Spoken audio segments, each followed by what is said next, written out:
Just because we can't get enough DS9, Clay, we're going to be heading to a non-fiction version of DS9. We're going to talk about the documentary now. Have you ever thought your life would plummet so far that you'd be watching a Star Trek documentary and talking about it? But here we are. Oh, I don't say that to me. I love this shit. I love behind the scenes documentaries. You can't actually see it, but I'm dressed in a tuxedo and inexplicably singing, even though I'm not known for that. It's convinced you to buy a James Darren LP and everything and just put it on and really enjoy yourself in the moment. Were they not able to get him to sing or something, so they had everybody else do it? Maybe he's like Adele. He just blew out his vocal cords on that final episode or something like that. Yeah. He's never been the same. The magic of Las Vegas, he looks exactly the same as he did 25 years ago.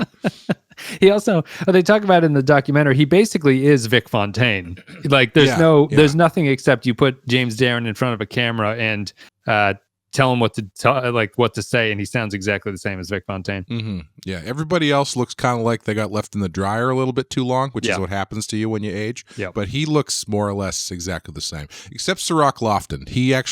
I never really thought that he could have been Avery Brooks' son until this, where I was like, oh my God, yeah, he looks a lot like him. Oh, really? Yeah, I didn't get that, but he's maybe it's just the goatee. I don't know.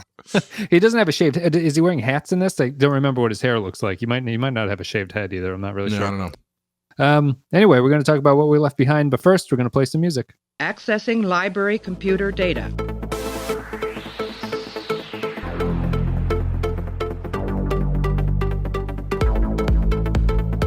Out there are no saints, just people. Today we're going to be talking about what we left behind, looking back at Star Trek Deep Space Nine. This is a documentary that's 140 minutes, directed by Ira Stephen Bear and David Zappone. May 13th, 2019 is when it came out. This is, as I said, a documentary taking a retrospective look at Star Trek Deep Space Nine, its influence, meaning, and legacy. Documentary was produced by 455 Films. Shout Studios released it. The documentary also features several of the writers breaking the story of a hypothetical 8th season of the series, working with CBS Digital. Scenes from all 7 seasons have been remastered in high definition, and I think that's as good a place as any to start, Clay. I think that where we in the previous episode where we were talking about the show, I think I got a little bit critical and a little bit maybe not negative, but I was certainly highlighting the reasons why I think that DS9 is particularly maybe overrated or something like that, or the weaknesses that people forget about it. I think this show will be a little bit different because the documentary is very much a celebration of the show, and I think that really one of the biggest takeaways is that I'm just going to be super disappointed that they're never going to remaster the entire thing, because it looks actually I think it looks gorgeous in a lot of scenes when they remastered for this, and they show like it's just a they talk about how it's like a darker series and everything. I think this show is just more interestingly lit and designed than Next Generation and TOS are. Like there's a really like nice look to it. Like they use shadows a lot. The lighting is sort of native to the sets and everything. It's not like they have artificial lighting pumping in the entire time. It looks really cool, and it looks really good in HD. And it's unfortunate that we're not going to get that anytime soon, or if at all. Yeah, the HD stuff looked really great. It's funny how when you're watching stuff now, that stuff doesn't even really register a lot unless it's kind of juxtaposed with stuff that isn't remastered. Mm-hmm. And there were a couple shots in there that weren't remastered, and seeing those two side by side, it really does make it stand out at how good the show would look if they did remaster the entire thing.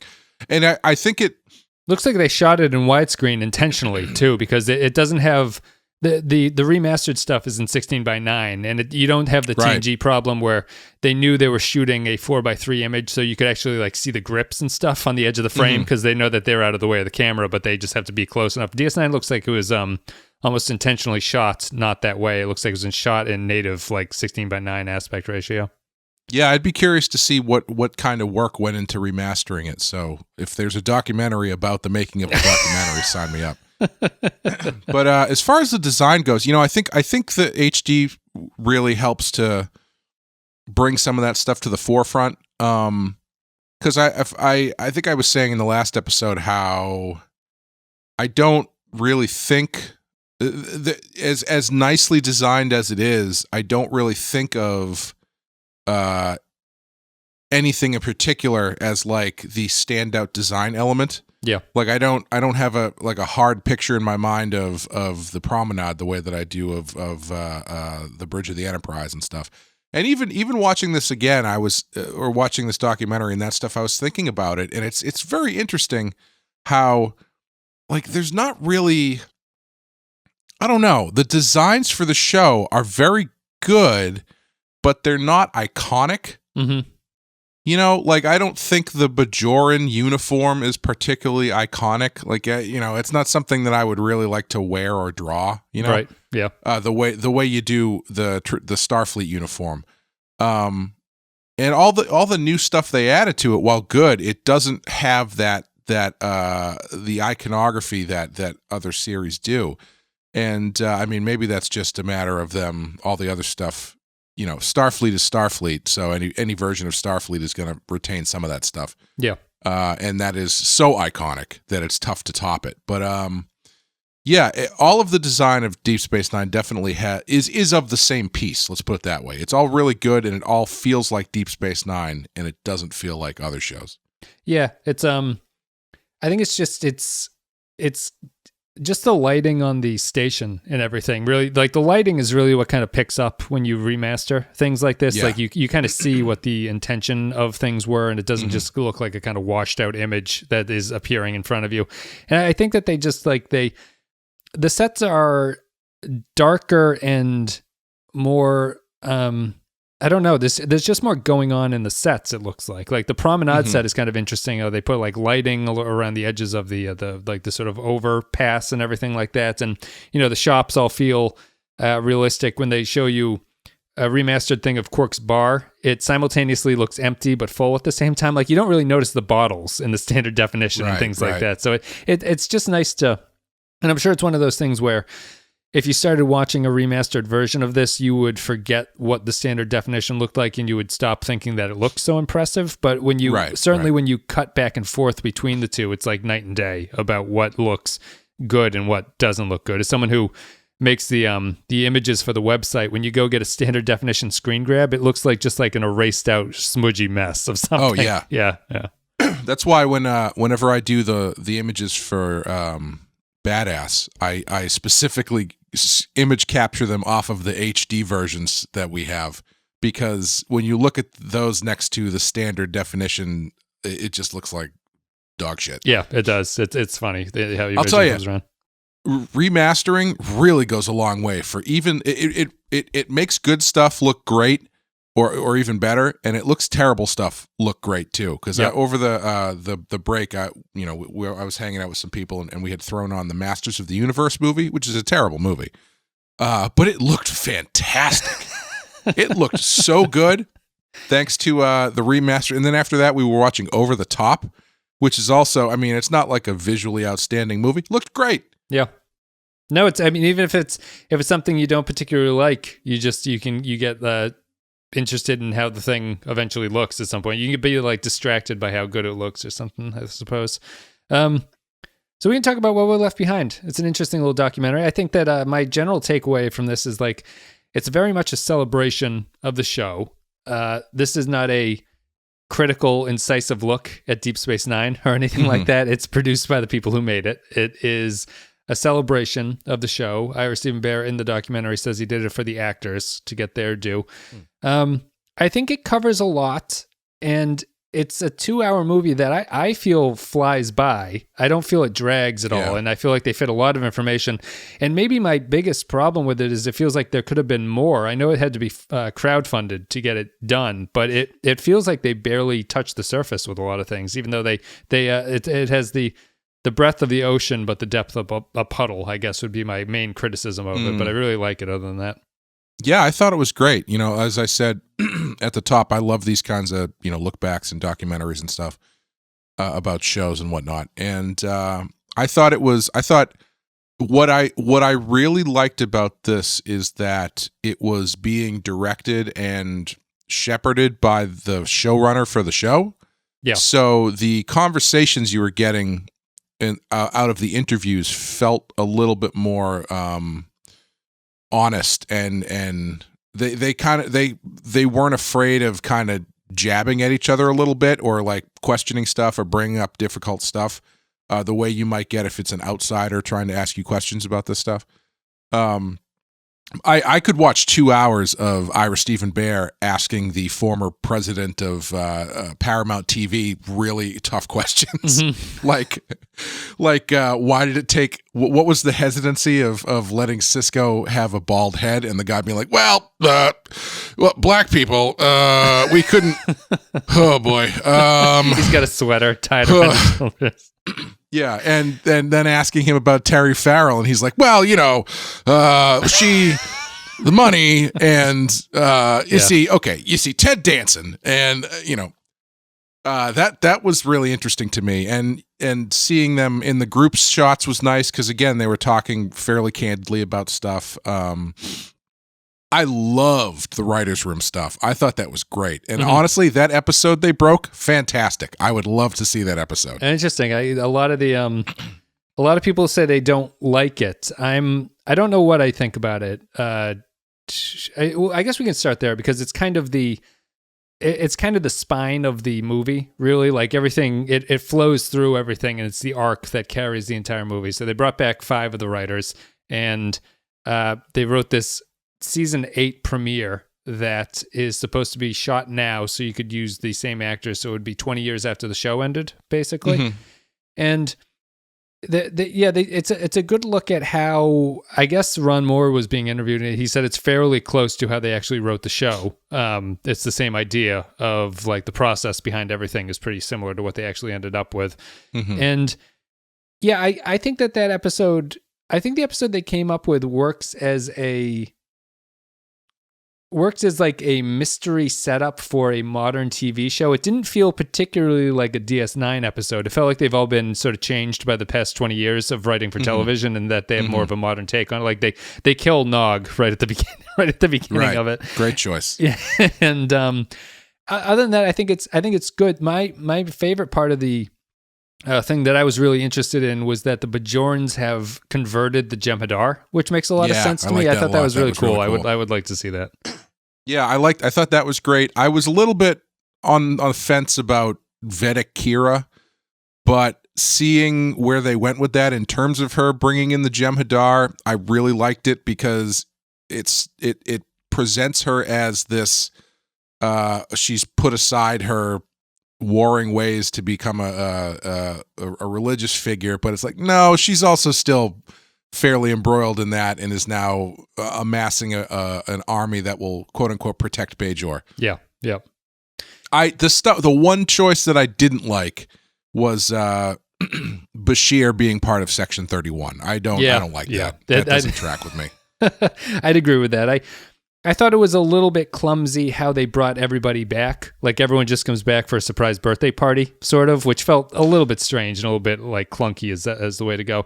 What I really liked was, for some reason I like never even really considered that happening, but Jake coming back and meeting the second son, his younger brother. I thought that was really fascinating. That would be a really interesting thing to do. And,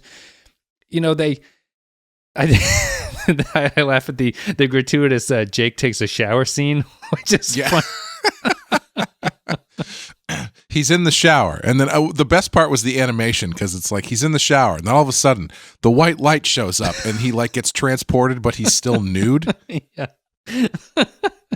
And outside of that, I thought it was pretty good. I agree that I also don't like Bashir as Section 31, because it feels like that's a for things like Kira, I can kind of be like, 20 years is a long time. Who knows how people have changed over the course of 20 years? And I'm not going to say that any character motivation is unbelievable at that point, because it's such a long time. But Bashir, if you did that turn, I would need a huge amount of explanation as to why Bashir did that at that point. Right. Like the other characters I can kind of buy with just being like, yeah, this is the way it is now. But Bashir feels very wrong to be in that situation. Yeah, I would agree. And the other thing I found really interesting, because I was kind of thinking it as they were doing this, and eventually they brought it up, which was they couldn't come up with a good excuse to bring Odo back. which I thought was really interesting. Because they were like, well, we have this cop, and then I think Ron Moore was like, I don't know, you're really going to have to sell it to me that he's going to come back from this. And I was thinking the same thing. I was like, yeah, they haven't mentioned him. When they have to send Kira to get him. Kira, he would come back for Kira. Yeah. The thing I like the least, probably even more than Bashir, the Bashir turn is the idea that, and I think maybe this is where you flip it and it makes a little bit more sense. I don't like the idea that they all come back to the station because Vic is dying. That's kind of dumb. Oh, but is that why they come? Yeah. Oh, I thought they came back because Quark. I thought Nog set it up to just have them all come back for some reason. They come back because of Vic. That was the explanation used, is that Vic was dying, and then they get there, and Vic is like, "I'm not dying. I don't know why they told you that." Oh. And then the holodeck shuts off, and they get the message from Nog. Gotcha. Okay, gotcha. I don't think them all coming back because Vic is dying is really that interesting. However, when they were saying before they explained who was dying, and they were like, "Oh, he's dying. We need to see him," I was thinking it was Odo. Mm-hmm. In which case, I thought that made a lot more sense. Yeah. Because I don't know why you would get him off of the planet to be on the station, and then he's dying. That's a little trickier. But if you need a character who is, if you need an excuse for people to come back to say goodbye to somebody, it's probably, just have Odo be dying for some reason. Yeah. Yeah. But maybe that's not fair because it is a switcheroo there. So. The other interesting aspect about the episodes that they were talking there was how little. I would actually really like it if it was like Odo said he's dying, so everybody comes back to see him, and then he's like, "I'm not dying. No, of course I'm not dying. I just need to get you all here so I could tell you about the shit that's happening." Right. He's plotting. He's manipulating them. Yeah, I think it's one of those things that like I don't know if there's any good explanation that I would totally buy as a natural rationale for everyone to come back to the station that way. Like, it's very difficult to sort of assemble everybody after so long and just have it be a very easy breezy thing to get everybody back in place and restart the series and everything like that.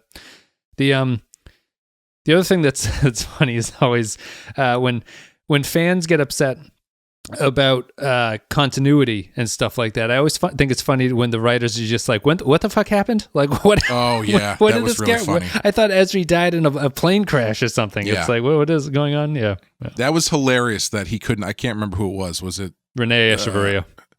Was that who it was? He couldn't remember how Jadzia had died. Yes, he couldn't remember how Jadzia died. That's pretty funny because that's a pretty big part of the show, especially with all the behind the scenes stuff going. You think you would remember that, but yeah. Obviously, didn't write that episode, I guess. Yeah, but it's been a long time, and it's obviously a whirlwind. I think that the other thing that the documentary does is it just shows like how relentless of a grind the production is. They don't really focus on that, but it's incredibly long days with the makeup stories of you get up at 3:00 in the morning, you get to the studio at like 3:30 or 4, they do makeup for 3 hours, and then you're shooting for another 14 or something.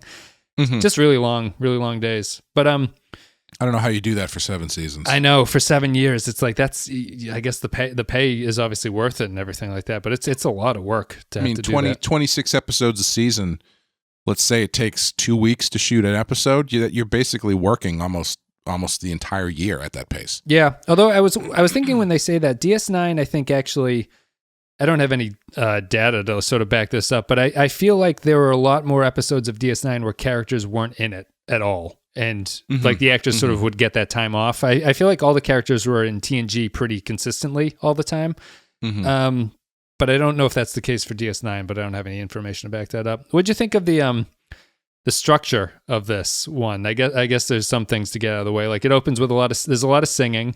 I would say that I would describe this documentary as sort of like nerdily funny. I guess like I'm a little bit struck by how nerdy everybody is in it. Like, it's funny that when a Hollywood show comes along, you think of everybody as sort of like Hollywood celebrities, I guess, for whatever that means in your mind's eye. But like, it's a nerdy show, a nerdy franchise, and it kind of works that everyone involved in it is also kind of nerdy and cute in that way, and it makes me laugh. But their personalities are always kind of funny to me. That they're all kind of like lighthearted, I guess would be the way to describe it. They're obviously not A-list celebrities or anything like that, but it's a nice quiet cast, in other words. Yeah, I structure-wise, it was a little weird. I would have skipped Rom singing at the beginning and probably opened it with Andrew Robinson doing Garrick. I thought that was great. But it seemed like a lot of fun stuff that they wanted to put in for the sake of putting fun stuff in. And the order in which they talked about stuff kind of felt like it jumped around a little bit too. Yeah. But I didn't find it distracting or anything. I mean, I've watched the show, so I knew what they were talking. I think that's probably, not that this is made for people who haven't watched the show, but I think that's probably the one thing where it's like, if you're not super familiar with the show, maybe it's a tough watch. But again, it probably not for you in that case. Yeah. No, it's very much obviously a lot of referencing, a lot of fan experiences. It doesn't really have a structure. It's what I was talking about before. It's like they tried to cover a lot of material with it, and I mean, they open with. One thing that it seems that the whole motivation behind the documentary is there's a bit of a chip on everyone's shoulder about how DS9 was received at the time. And they don't seem happy about it now. And they make a point that they think like Netflix streaming and things like that have actually changed the outlook on the show because people can now see it and watch it that way. The nicer you are to Netflix, the more likely they are to throw money at you to do more. Yeah, so. Maybe he'll get his second documentary with it and stuff like that. But I think I think that's one of the more interesting parts of it. Like Bear set out to do this because he felt bad for the actors because he felt that they were getting kind of a raw deal and that people weren't remembering. But now it's all come full circle and Netflix really appreciates it. And I think that the serialization thing is interesting. The documentary just made me think about like the studio is right. I think in that time in the late 90s that no one is DVRing and no one can stream. Right. So think about if you were in the final arc of DS9 and you missed 2 episodes in a row for whatever reason, it's a big chunk to miss. It's tough. And especially when they're selling it to syndicated markets where I think Siddig makes everyone, syndicated TV just has to be like a McDonald's Happy Meal. Like it has to be what you expect every single time because they're going to chop it up and send it out in different directions. And they did it because the show was unpopular relatively, and they were allowed to sort of take these chances, but they certainly didn't help their cause in a lot of ways, which made for a more interesting show. But I find myself sympathizing with the producers and executives who are like, you can't really do that at this point in TV history. Well, I don't know if that's entirely accurate because. When did this start? 95? 93. 93? Oh, wow. It's earlier than I thought. And it ended in 99. Okay. All right. So at that point, yeah, probably. But like as we've talked about before, you've got your stuff like your X-Files and your Twin Peaks and your Buffy the Vampire Slayers and stuff that is doing serialized stuff that I think it's the approach maybe was a little bit more gray as far as why you might lose some people, because I think the difference with Deep Space Nine is that they had a lot of character stuff going on that really stuck in a way that some of the other shows didn't. And even with like, if you take Buffy as an example, towards the end of the series, like, well, maybe not even towards the end. Like I would say probably into season 2 and 3 when they really started telling these big arcing stories. Every single episode starts with previously on Buffy the Vampire Slayer, and then you get like a 10-minute refresher about what you're going to need to know going into this episode. Yeah. They don't do that on Deep Space Nine. They just dump you right into it. I don't know if they did it at the time. I don't feel like usually that stuff sticks makes on it into streaming. the episode. Yeah, that always feels like an official part of the episode when they do that. And they never did that on Deep Space Nine. And I wonder if I think it might have been more successful with that structure if they were more, if the studio was more open to it, because I feel like them having to have one foot in each world on or each whatever. side, in each world, on each side of the fence, kind of stops them from committing to doing this new thing the most effective way they could. So then you end up in a situation where you do like 3 episodes in a row with each one has no primer for the last one. So people who kind of dip in don't know what's going on. Yeah. So I think that's where you probably get messed up a little bit. And especially for Star Trek, sure. As a Star Trek show where generally it's episodic and there is a understood way of how those shows work, it's probably going to be jarring for a lot of people. Yeah. Yeah. And, but to say that nobody else was really doing it, I think is a little disingenuous. But I wasn't running TV in a TV studio in 1993, so who knows? Yeah, they bring up the interesting point about there was some TV critic talking about how Homicide was the first show to have like all with scenes with all black actors in it, and DS9 was like, well, we actually did it too. And you know, looking back on it, it's not an aspect of the show that they really pushed all that hard. Like they never really drew attention to it. But I think that probably would have been awkward in Star Trek to do something like that and bring attention to it. But they certainly had the episode Far Beyond the Stars, which was based on that idea and how many black actors were in the cast that they could use for things like that. That's kind of to me, the biggest thing that I feel that you can never go back and really experience is like obviously what it was like to watch the show and the mentality of watching the show in 1993 or something and feeling like what was strange about it. Like when we talked about Sisko shaving his head, we never commented on that just feels alien to me. Like in the early 90s, people were like, black men without hair are prisoners. Like what I'm not aware of that, but I guess it must have been just some sort of like weird holdover that they didn't want to have a black man with a shaved head on TV, but like NBA players are shaving their heads. So I didn't really understand where that all came from. It must have been in the ether, but it's not something that we ever considered while we were watching the show. Yeah, that was interesting, especially listening to that head of television talk about it, where he kind of fumbled around and then he was like, we wanted him to look less street. And I don't know. I mean, if I didn't realize Avery Brooks was on a show that kind of looked like, I don't know what it was, but he kind of looked like Shaft, sort of. Yeah, Hawk. The show's called Hawk. Yeah.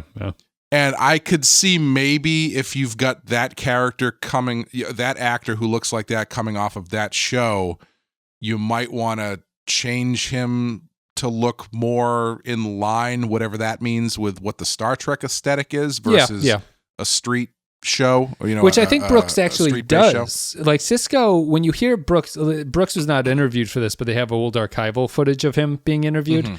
And like it's clear that Benjamin Sisko is a performance for Brooks. You know what I mean? Like he doesn't talk like Ben Sisko. He doesn't talk like most humans. No, he doesn't. He doesn't. So it's when we see Sisko sort of losing it and doing like sort of weird takes with things, that's really Avery Brooks bursting out, and the facade is Benjamin Sisko because he's nothing like Benjamin Sisko. Yeah, which is very interesting. I have to see that audition tape that blew them away because what was he doing in that?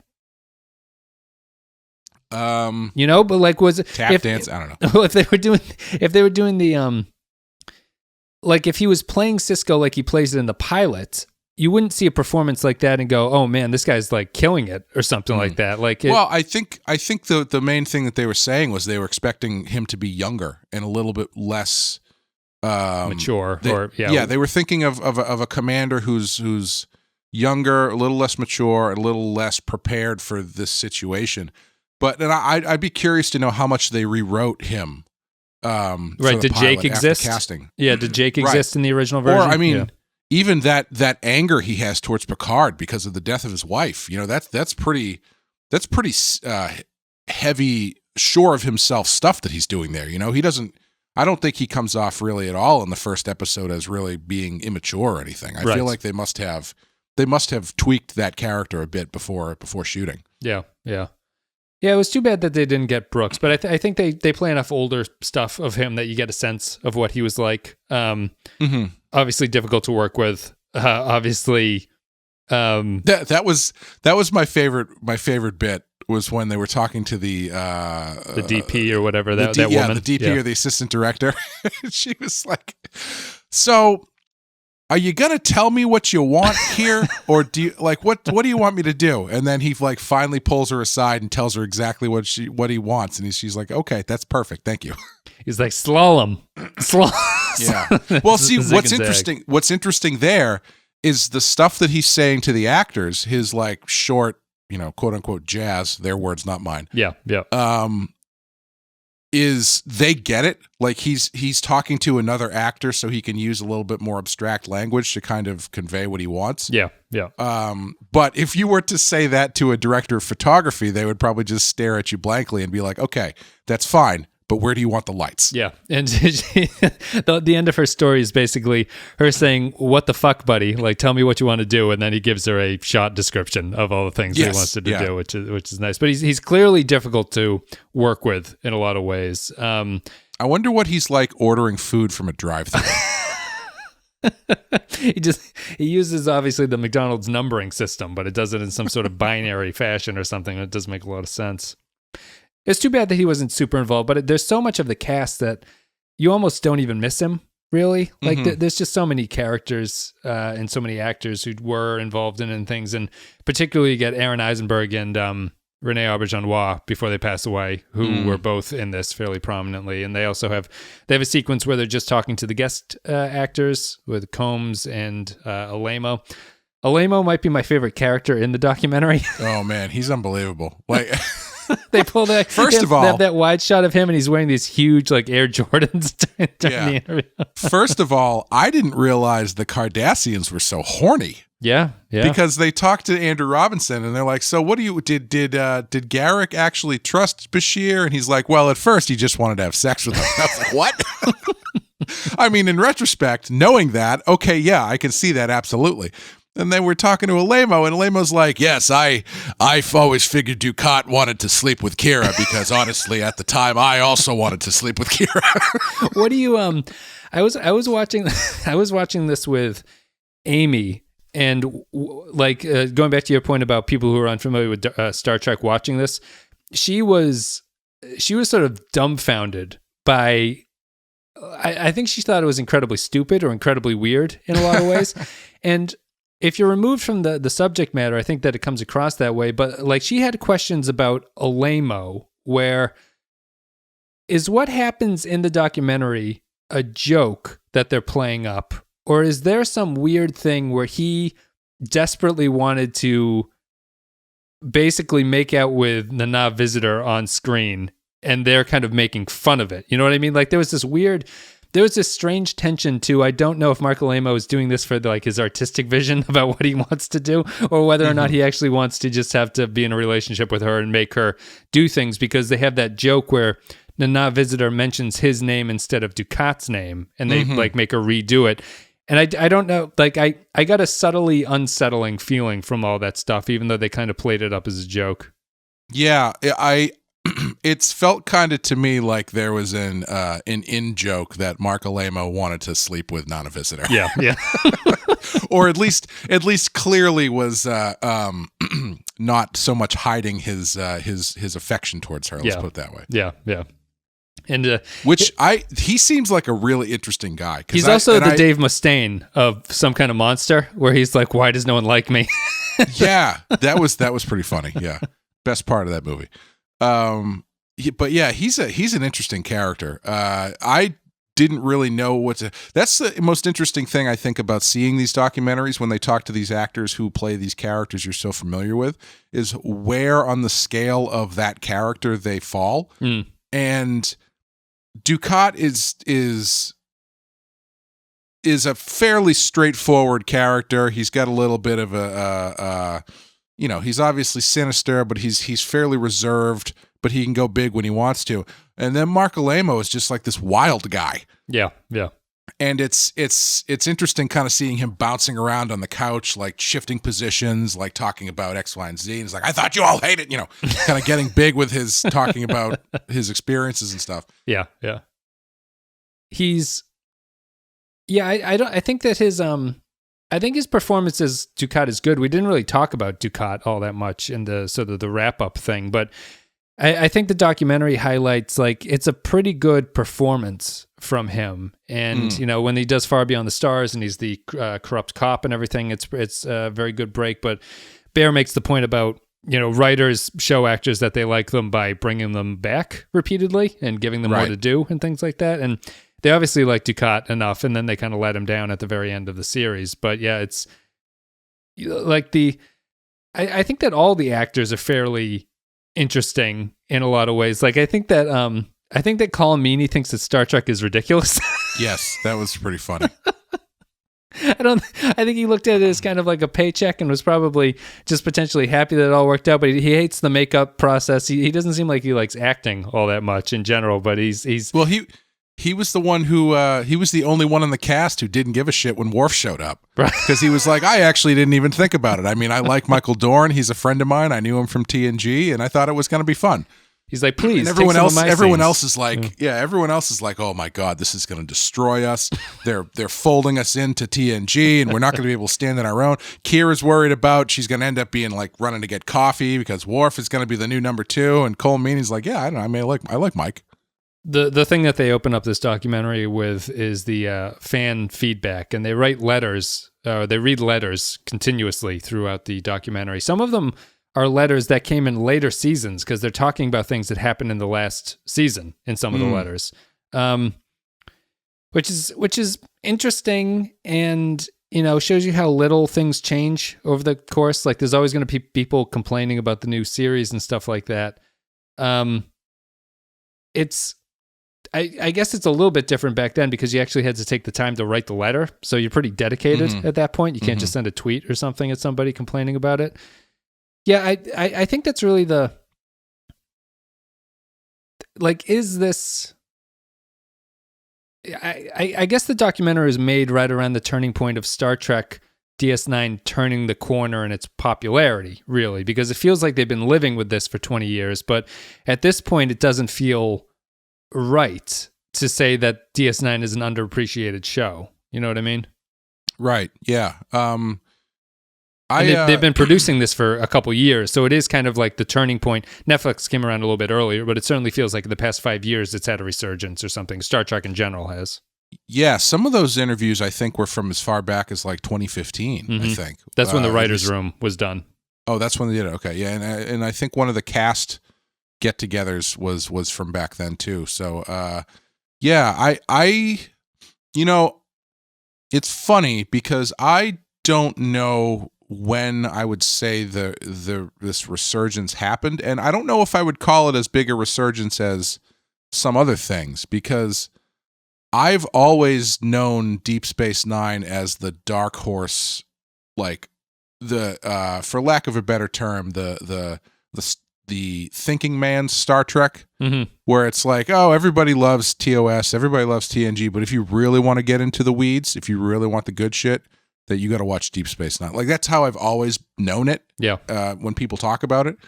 So I'd be curious to know exactly what this resurgence, how it's, is it that there's new people coming to it, or is it just now that these people who like it have more of a voice? You know what I mean? Yeah, because I know that we have listeners who do this, who watch the entire series, but I'm not the kind of person, I know I'm talking to somebody who did this for Cheers, but I'm not the kind of person that if I discovered DS9 at this point and didn't have the podcast, I would not watch all the episodes in a row. It's too much at that point. So I wonder if it's what you're saying is true, whether it's just the fans who were always there now just have a louder voice that can get through to the production team side of things. Yeah. Or if people are actually really getting into it. I know we have listener Kyle who got into it post all of this happening, but I don't know if he's an outlier in that case. Yeah, and I don't know how much I think the increase in convention culture has a big part of it too. Yeah. Where 10 years ago. Yeah, 10 years? Yeah, I would say 10 years ago, I don't know if these actors are doing the number of conventions per year that they do now. Maybe they were. I don't know. The time means nothing to me anymore. But when I started going to conventions in college in the early mid 2000s, there wasn't a lot of celebrities there, and it wasn't this big sort of infrastructure that there is now, where they almost like tour the country together. But now everyone I go to, it's like, well, there's 5 people from Deep Space Nine, there's 5 people from the Rocky Horror Picture Show. We're having a cast reunion for Back to the Future over here. And that obviously is bringing people out of the woodwork, and they're actually getting to see their fans up close and see how many people like the show, which 15 years ago, 20 years ago, you're not getting, especially when you're doing the show and you're in the weeds working that schedule. You have no concept of whether or not people are watching your show. Yeah. Yep. Pre-internet, obviously. Yeah. Too. Yeah. There's no Instagram to go on to and see how many people are liking your photo and writing really gross stuff about you. Mm-hmm. Mm-hmm. Putting up memes and what was your biggest surprise from this documentary? My biggest surprise was the stunt guy who looks exactly like David Coverdale from Whitesnake that they talked to once, and I was like, man, does he have a wig on? That's a great wig, and he looks just like the guy from Whitesnake. But, looks totally like a stuntman should look. Yes, he does. Yeah. When they showed him at first, I was like, who the fuck is this guy? And then then he's like, okay, he's there.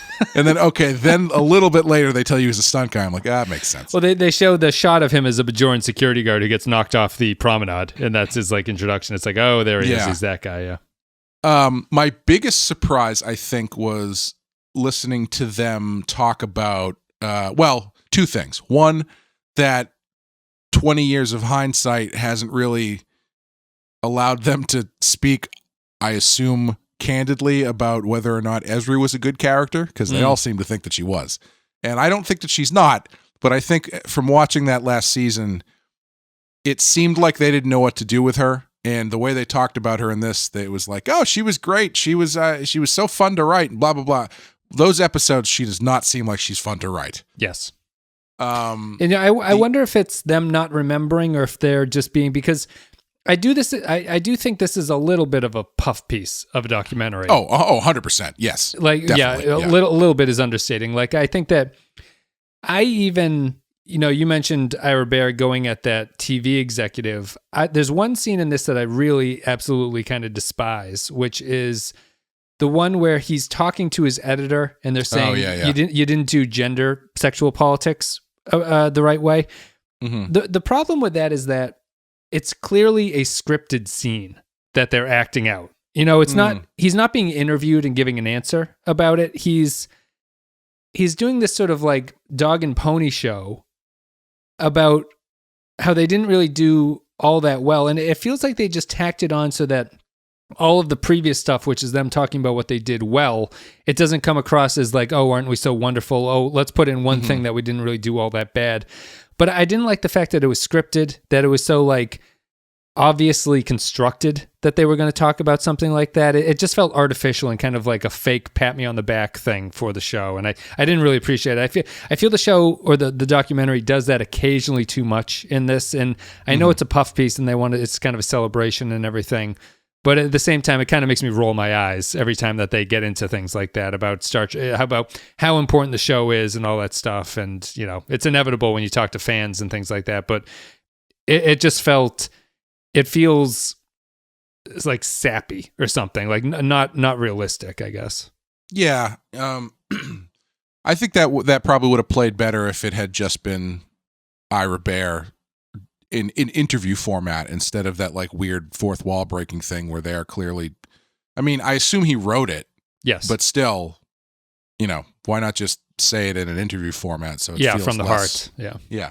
But the other, the thing that it ties into is, like they talk about their female characters. And I would argue, I would say that Kira is a great female character. I think Dax is fine. Kira is very good. They have a montage where they play the Tracy Bonham, I'm a bitch, I'm a lover thing. That was but great. as I was watching it, I was like, ooh, 85% of the female characters in the show are not that great. Yeah. Well, yeah.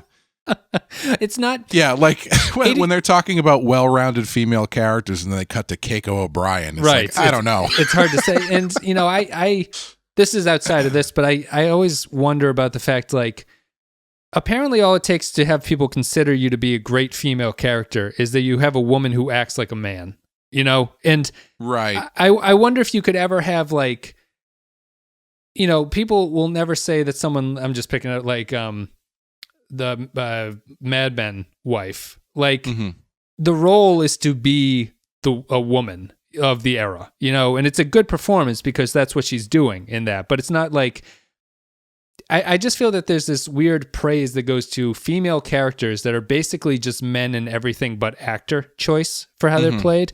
And not that makes Kira bad, but it's not like I don't understand the elevation aspect to it. Like, I think there's a lot of great performances, and you could have a really great performance that it's not anything like that.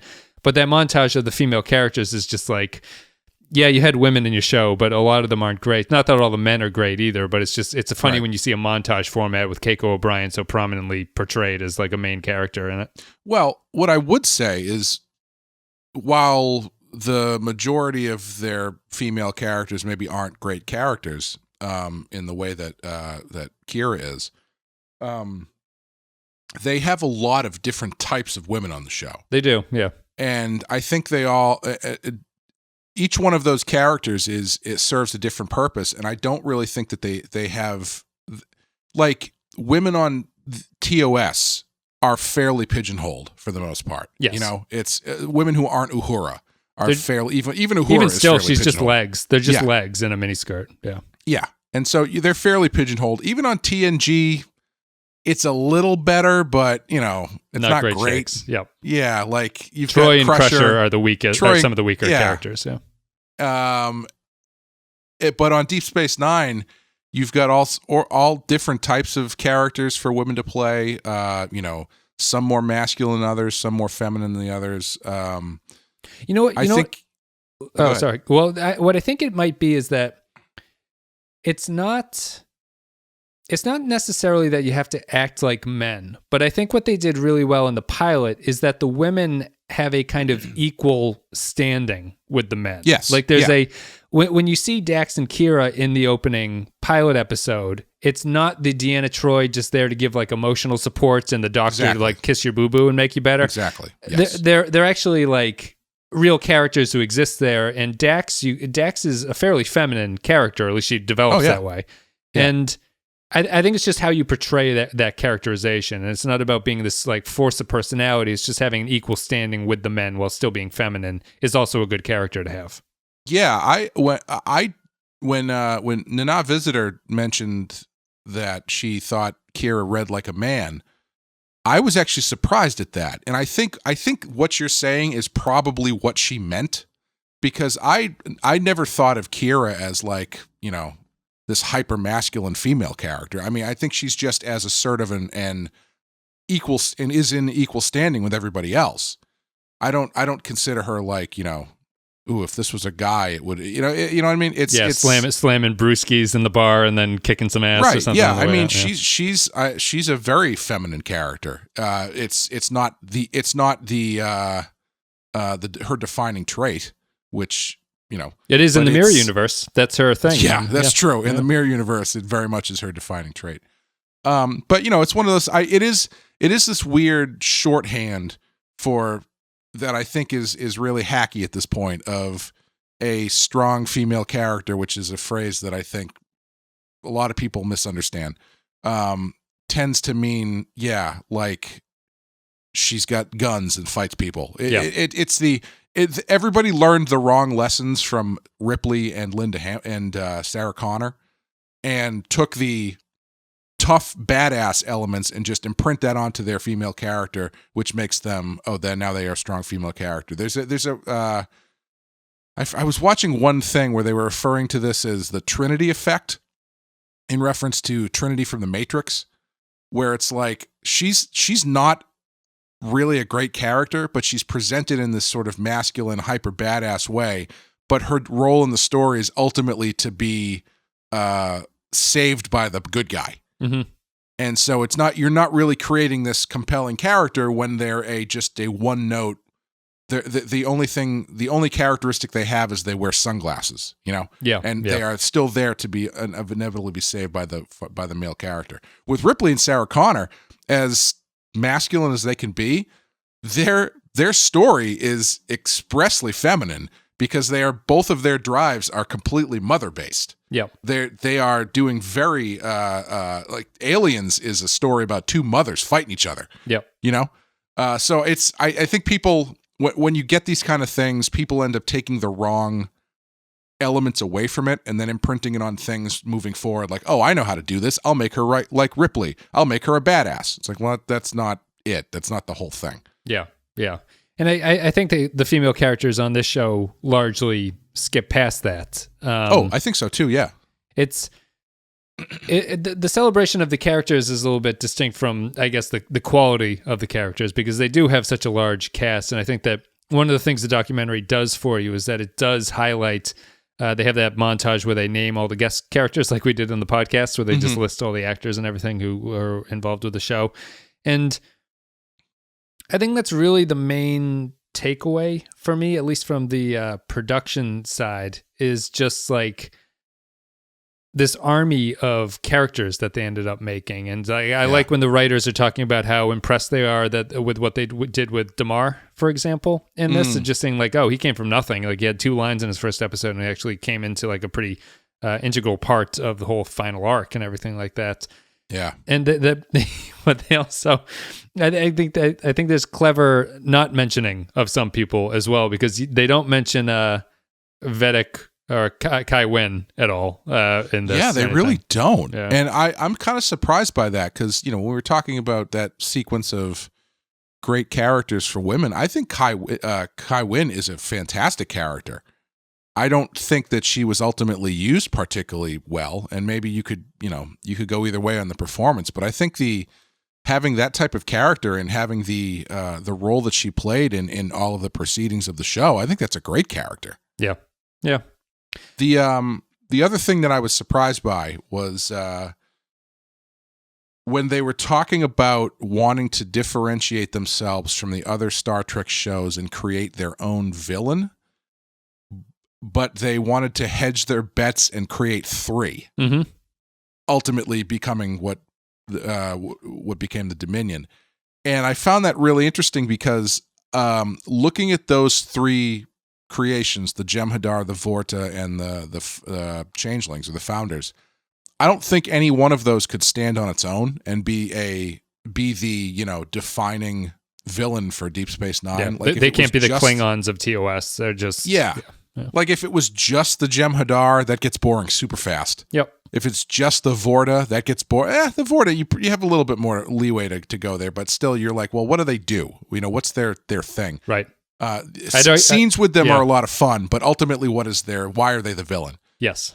And the Founders, I think the concept of them wanting to spread out, and we saw that humans can't run things, so we're going to do it. That's a good concept, but I don't think it's quite as believable without those other 2 things inside the casing of the Dominion, being the thing that helps them execute that plan. The Changelings went as far as they could in basically the home front Paradise Lost season, where they're infiltrators for a little bit. That's really what they're good at, but you can't do 6 seasons of that. Right, like it just becomes a little bit old. So I would say that the Founders are interesting because there was a lot there, but you can't really do too much with them because their one trick of imitating people kind of gets old a little bit quickly. So and I think what you're trying to say is just like the combination of the 3 races allowed them to have a little bit of flexibility in what kind of villain stories that they wanted to tell, because you can focus on one species and go from there.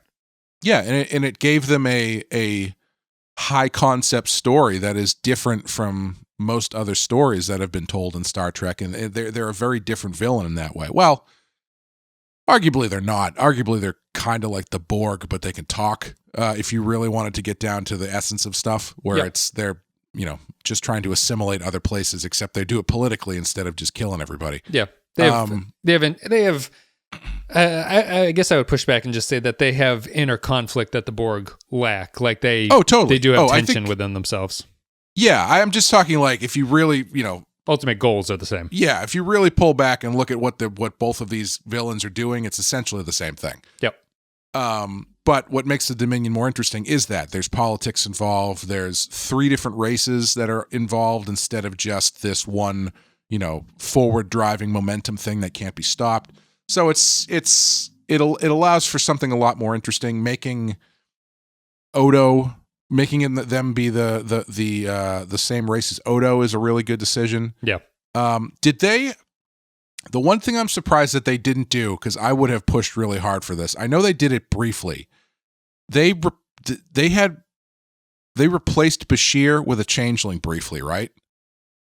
Did that happen? Well, yes. In the logic of the episodes, it had to have been the way that Bashir was a changeling for some of the episodes that we saw. Yeah, I'm surprised that they didn't push that a little further and have like one season where they're like, okay, for this season, the big reveal at the end of the season is that Bashir has been a changeling this entire season. Yeah. And so we're going to write him as though he is playing both sides, and then that's going to be your big reveal at the end. Because, that's so much fun. Yeah. To be able to take a complete left turn with a character, and then you've got Bashir comes back from wherever he's been captured. He's very different for what he's been experiencing and stuff. Yeah, I'm surprised that they didn't do more of that. It's probably tough just because of the serialization thing. If you can't follow that arc, it might become confusing, I suppose, for what you think is going on. I guess you could disguise it by only revealing a little bit about Bashir and maybe not having it be like a thing where the audience is in the know about what's going on with Bashir. Mm-hmm. I think it's more effective as a storytelling thing if the audience is aware that Bashir is a changeling and no one else is. But it would be difficult to track it if you weren't catching every single episode. I think you probably would have to reveal it like maybe halfway through the season. Yeah. Because it would have to be like what we talked about with Discovery, the first season of Discovery, with what they did with Ash Tyler. How they just sat on it and sat on it and sat on it and sat on it. When they finally revealed it, it was like, well, whatever. Where the fun of it would have been if the audience knows, but nobody else knows. So then you have this character who is doing underhanded shit that nobody knows is happening because they all trust him, but the audience does. So I would probably say if you're going to do that for a season, I would probably reveal it maybe like halfway through the season or maybe like 3/4 of the way through the season. So then you can have him doing shady shit on Deep Space Nine, but you can also cut back to where the real Bashir is. Yeah. That kind of thing. Yeah. I've, I do enjoy the documentary. I don't like there's again so much in it that it's hard to sort of wrap your hands around like what else is to talk about it really. But I think that it does a fairly good job at summing up the series. I think it does a pretty good job of sort of showing where like DS9 sits in terms of the series and everything like that. And I think that they did a good job of I think everyone is being like 80% honest with what they think, which is enough for me. I still would want to see a really investigative reporting independent documentary about things like that. Like I always find that a little bit more interesting, but I thought that this is a good way to go in the direction that they did go. Yeah. I was a little surprised that in talking about the stuff that happened with Terry Farrell, they didn't really come to any conclusions about it. Yeah. They talked about it. They brought it up. They had that scene where she got really emotional about it. But then it was like they cut to Michael Dorn going, well, the only people who know what happened are the 2 people in that thing. So it's like, well, what are we supposed to take away from that? You've got I guess the idea is to make your own decision about it, but I don't know. That kind of feels shitty because you've got the head of television saying that she wanted out. And then Terry Farrell being like, I didn't want out. I didn't want to be killed off. Yeah. And then they're kind of like, well, who's to say? Yeah. It felt very strange that they really kind of danced around any sort of they're actual answer about what happened there. They're deliberately dancing around who the producer was that said things like, and it's tough if you're not going to say who it is to I always like, I'm sure it was an unpleasant experience for her, but it's like, if I always watch that scene where she gets upset about it. And I'm always like, if you're one of the other cast members who's thinking you're coming in for a fun interview session for this documentary, and then one of your coworkers just like bursts into tears about what happened to her, it's like, ooh, not much to say. It's one of those things. Like, I just feel it's like, if I was in that situation, I'd probably have the Dorn opinion. It's like, I don't know. Like, I don't know what happened, really. It's too bad she couldn't hang around, but I don't know. It just feels like one of those strange things that I feel like a TV job is almost not real life in a lot of ways. Like, I just have a hard time. I don't know. It's hard to put myself in the position of a woman on the TV show at that point. And right. She was in control of her career at that point. She left and went to a major network sitcom, which you can't really hold it against an actress for doing that. Like, it's more money, it's more prestige. You can potentially go places. You have a bigger audience. You're working with Ted Danson, who's like at that point probably an A-list celebrity or on his way down from an A-list celebrity. And so to come back and be like, I didn't really want to leave DS9 is like, well, it feels like she's more upset with herself than the actual other people who caused that to happen, if they did cause it. You know what I mean? Does that make any sense?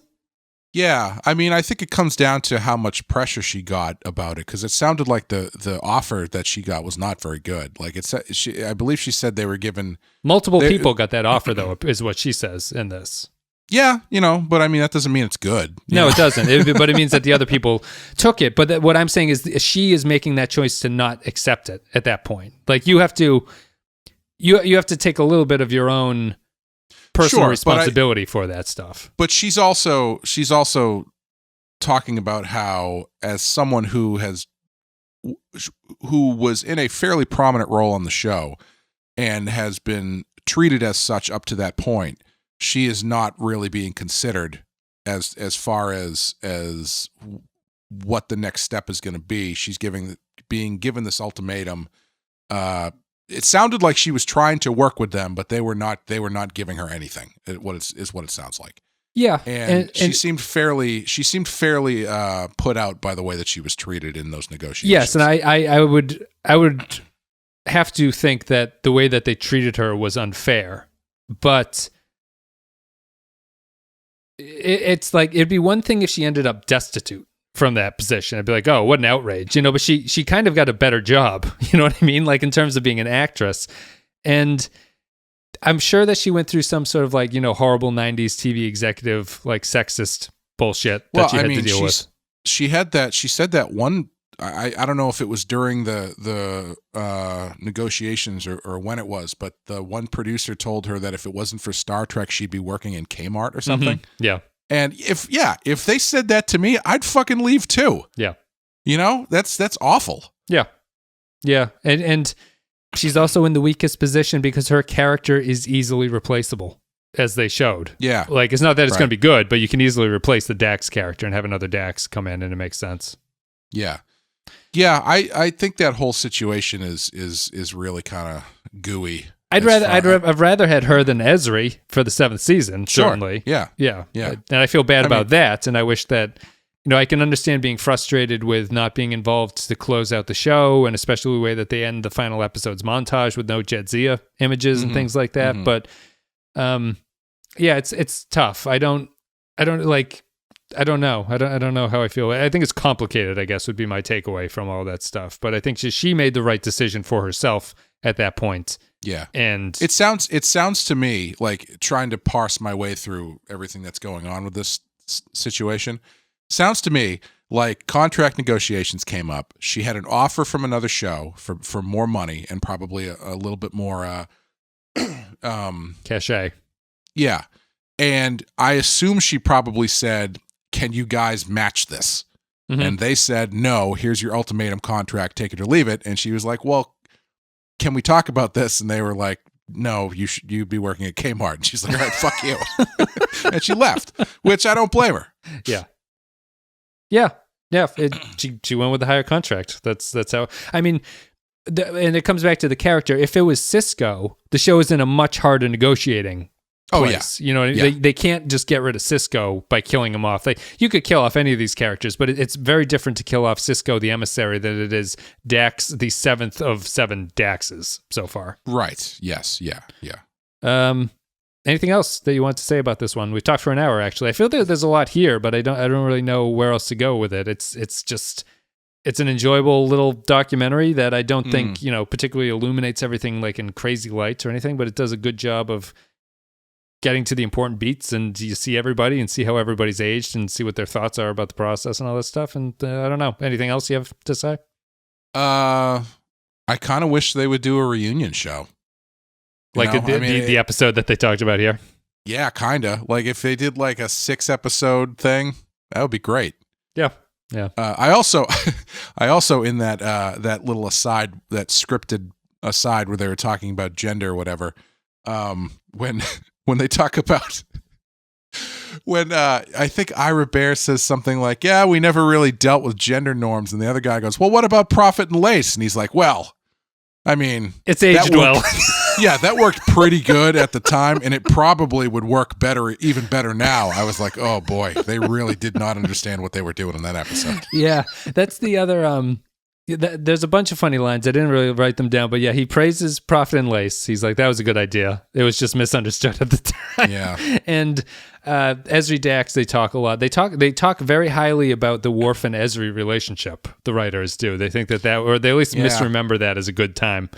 And there's a few other sort of random things. Like what's kind of neat is that when you see the writer's room working together, you can see there's probably not a science, but there's a kind of art to assembling a writer's room where all the writers have a different skill that they bring into it. Where like Robert Hewitt Wolf is obviously the guy who just remembers details because he didn't even work on the show in the last 2 years. And he's like, I remember all this shit. Like, why does no one else remember any of this?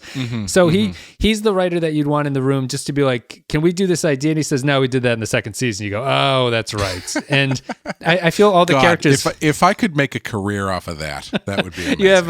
You have Hans Beimler, who's just old man, who just sits there. And then you've got Ron Moore, Renee Echevarria, and then Ira Stephen Bear sort of shepherding it. But you can see why how a writer's room works. Yeah, I think was it Hans Beimler who was like, all right, stay with me here. Vedic Kira. And everyone's like, yeah. He calls her Bishop Kira. Yeah, and everyone's else like, yeah, that's a good idea. And in their head, they're thinking like, what the hell else? Yeah, of course. It's not like it's this high concept idea here. It's like that's one of two things that would happen with Kira, I think. I think poor Hans realized that was like the first moment of creating the script. He's just like, I got nothing at this point. I don't remember any of this. Because that's a perfect example. If I were to pitch season 8 and do one of these like reunion things, I think the difference that I would probably do, I do like the way that they were doing it here. I think it's pretty interesting. I would, especially now, the way that people watch TV and the way it's taken in and stuff, I don't even know if I would put them all on Deep Space Nine until like episode 5. Yes, I was. That's what stuck out to me as the most archaic of the design that they were doing for this show. Is that they were like, we have to bring everyone back. Towards the end, Ira Stephen Bear starts mentioning like, we have a lot of episodes. We don't need to bring everybody back at this point. Right, but it did feel very much like a Star Trek DS9 episode from 1997 would start the season with everyone reassembling at that point. Yeah.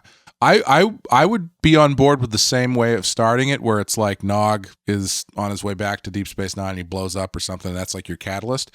But yeah, I don't know if I would put everybody back on especially if you've got like a large scale threat that affects all of these different areas. I think that would be a good excuse to like touch in on Worf, on Kronos for a while, and and take a little bit more time before you bring everybody back to the station. Yeah.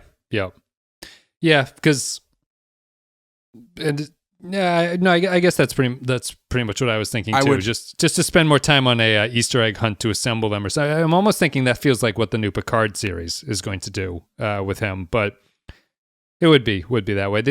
Now that you've reminded me, I also thought that they miswrote where O'Brien would be at that point of his career. Yeah, I don't see him as the dean of a academy at all.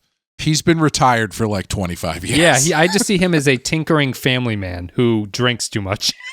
Yes, yeah. And how long do you think they would be able to resist before they're like, oh, by the way, Molly O'Brien and Joe Sisko are fiancés or something? I think by episode 2, I didn't like every kid. Them, every kid being on DS9 is not a good idea, I don't think. Yeah. Yeah, I think I think I would like. I did like his name being Joe Sisko. I thought that was a nice touch. Yeah. Yeah. I think I would like keep everybody off of the station for a few episodes and then have the station function the way it functioned in the concept of the show, being as like this frontier outpost that you pass through. Yeah. So it's like Worf figures out this. He has to go to here, and he's like, I'm going to have to go through Deep Space Nine in order to do this. Yes. And so then he ends up there, and then maybe by the time he gets there, other people have already gotten there, like unrelated, that kind of thing. Yeah, I feel the most natural way to me would be that something is happening in the Gamma Quadrant, the Dominion side of the wormhole. Yeah. And that would cause everyone to have to get to the mouth of the wormhole, which is where DS9 exists. Yeah. And that makes sense. Yeah, I mean, you could, going off of the idea that they set up, I assume the Jem'Hadar are still in the Gamma Quadrant. Yep. So if you start realizing that, oh, okay, seems like the wormhole is opening up, and these, Kira's kind of turning a blind eye to certain things coming through the wormhole. Oh, it's Jem'Hadar soldiers that are being shipped from the Gamma Quadrant over to Bajor, and this kind of stuff. I think that would be really interesting. And then at the beginning, you start it by killing Nog, blowing up the Defiant, and then 2 scenes later, they're like, wow, it's a good thing we got Defiant 3 on the way. They just save money. They just cut that part out of the episode that was in DS9 and just replay it as if it's like they just copy paste 3 over top of the Defiant.